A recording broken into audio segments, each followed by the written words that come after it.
மாப்பிள இப்ப கொஞ்சம் பரவாயில்லையா மாப்பிள? ரொம்ப அழுத்திட்டோம். இப்ப ஆரம்பிப்பான் பாரு. உங்களை எல்லாம் யாருங்க வர சொன்னது? வெளியே போங்க. நான் சொல்லல மாப்பிள, டென்ஷன் ஆகாத. நாங்க எல்லாரும் உன்னை பாசமா தானே பார்க்க வந்திருக்கோம். உன் பாசம் பாயாசம்லாம் எனக்கு தெரியும். கிளம்பு கிளம்பு. ஏய் சூர்யா, கொஞ்சம் பொறுமையாரு. எப்ப பார்த்தாலும் எரிஞ்சு விழாத. இங்க பாரு, டேஸ்டா நல்லா மிளகு ரசம் வச்சு குழஞ்ச சாதமா கொண்டு வந்திருக்கோம். இந்தா சாப்பிடு, கொஞ்சம் சாப்பிடு. நோ, கண்டிப்பா நான் சாப்பிட மாட்டேன். ஏன் மாப்பிள, உனக்கு பசி இல்லையா? அது எப்படி பசிக்காம இருக்கும்? கரெக்டா சொன்னமா. எனக்கு பசி இருக்கு இல்ல, அதெல்லாம் உங்க எல்லாருக்கும் தேவையில்லாத வேலை, புரியுதா?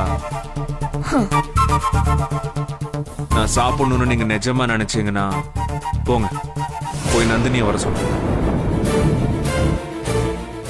நீ போடுற சத்தத்தை கேட்டு வாசல்ல இருக்கிற செக்யூரிட்டி கூட என்ன ஏதுன்னு விசாரிக்கிறாரு. நந்தினி வீட்ல இருந்திருந்தா கண்டிப்பா இந்நேரம் மாடிக்கு வந்திருப்பாளா இல்லையா? சொல்லு, நீயே சொல்லு.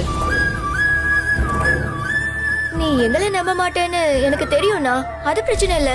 ஆனா ஏதோ நந்தினியை நாங்க தான் தடுத்து வச்சிருக்கோம் சொல்றியே, அதுதான் ஆச்சரியமா இருக்கு. அப்படியெல்லாம் இந்த வீட்ல ஓ கண்ணு முன்னாடி ஒரு விஷயத்த ஒளிச்சு வச்சிட முடியுமா? இல்ல தடுத்துதான் நிறுத்திட முடியுமா? சரிண்ணா, நான் இன்னொன்னு கேக்குறேன். நந்தினி உன்னை வந்து பாக்கணும்னு நினைச்சா அவளை நாங்க யாராச்சும் தடுக்க முடியுமா?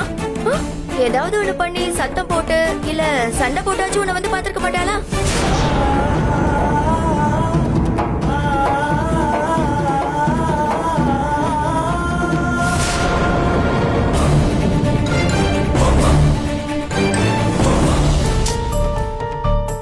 இவ்வளவு நாள் உன் கூட இருந்து பார்த்தவ நந்தினி.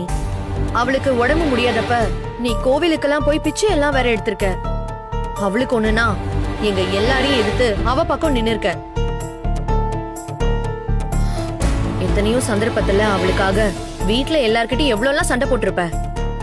ஆனா இவ்வளவு தூரம் கெஞ்சியும் உன்னை ஒரு கஷ்டமான காலத்துல விட்டுட்டு போயிட்டாளேன்னு உனக்கும் மனசு கிடந்து அடிச்சுக்கும் தான். ஆனா கொஞ்சம் சட்டுன்னு நம்ப முடியாது. எங்களுக்கெல்லாம் புரியுது சூர்யா.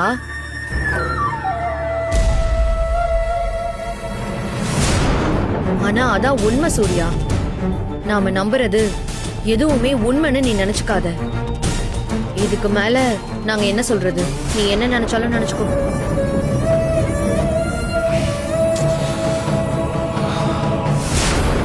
ஏய், என்ன மாதவி இது? இன்னும் எவ்வளவு நேரம் கெஞ்சிக்கிட்டே இருப்பீங்க? போதும், சொல்ல வேண்டியதெல்லாம் சொல்லியாச்சு. அதெல்லாம் நம்புறதும் நம்பாததும் அவன் இஷ்டம்.